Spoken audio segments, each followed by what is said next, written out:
আসসালামু আলাইকুম। জীবনটা কখনোই সহজ নয়, কিন্তু সেই কঠিন পথটাই আমাদের গড়ে তোলে, আমাদের শক্তিশালী করে। জীবন চলার পথে আমরা সবাই কোনো না কোনো সময়ে ব্যর্থ হয়ে পড়ে যাই, মন ভেঙে যায়, অতি সহজেই কষ্ট পাই, মানুষের কথাগুলো নিতে পারি না, সহ্য হয় না, খুব বেশি তখন কষ্ট হয়।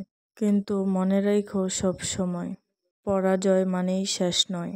পরাজয় মানে নতুনভাবে শুরু করার সুযোগ। প্রচুর পরিবর্তন করতে হবে নিজেকে।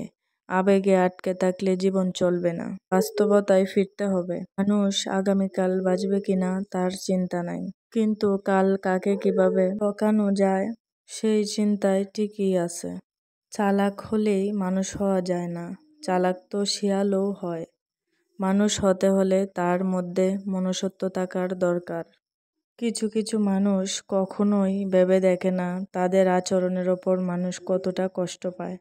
তারা শুধু নিজের প্রয়োজনটাই বুঝে, অন্যের প্রয়োজনটা বুঝে না, অন্যের কষ্টটা দেখে না, উপলব্ধি করে না। তারা সবসময় মনে করে একজনকে বড় কথা বললেই, কটু কথা বললেই, মনে কষ্ট দিলেই তারা বড় হয়ে গেছে। একজনকে কষ্ট দিলে কখনোই বড় হওয়া যায় না। মাঝে মধ্যে খুব কষ্ট হয়, যাদেরকে ভালোবাসি তারাই বেশি কষ্ট দেয়। মানুষ আসবে, মিশবে, পরিবর্তন হবে, চলেও যাবে। মানুষ আসবে, মিশবে, পরিবর্তন হবে, চলেও যাবে। কিন্তু এখন মনে হয় দিন শেষে আমারই আমি, কেউ কারো নয়। মাঝে মধ্যে নিজের ছায়াকে জিজ্ঞেস করি, কেন চলো আমার সাথে? সে হেসে উত্তর দেয়, এই পৃথিবীতে কে আছে আমি ছাড়া তোর? আর এটাই বাস্তবের সাথে মিলে যাচ্ছে। সময় আর পরিস্থিতি মানুষকে এতটাই বদলে ফেলে, যেটা মানুষ কখনোই কল্পনা করতে পারে না।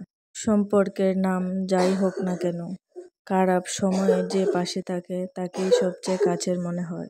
আমি শুনেছি মানুষ নাকি সহজে কাঁদে না, সহজে হার মানে না। তাহলে আমার চোখে এত সহজে জল আসে কেন? বারবার ভেঙে পড়ি কেন?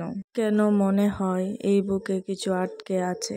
কেন বোবা কান্নায় আজ আর শান্তি আসে না?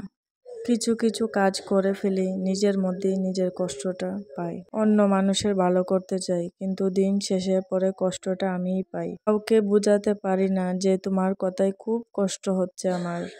যাদেরকে বেশি আপন ভাবি, যাদের সাথে মিশি, তারাই অবশেষে কষ্ট দিয়ে বুঝিয়ে দেয় যে তুই আমাদের কেউ না। জীবনটা মাঝে মধ্যে মনে হয় বৃষ্টির মতো, যেমন বৃষ্টি আমাদের বুঝিয়ে দেয় ঘরের ছিদ্র কোথায়, আর বিপদ এসে বুঝিয়ে দেয় সেই আপন মানুষগুলা কোথায়।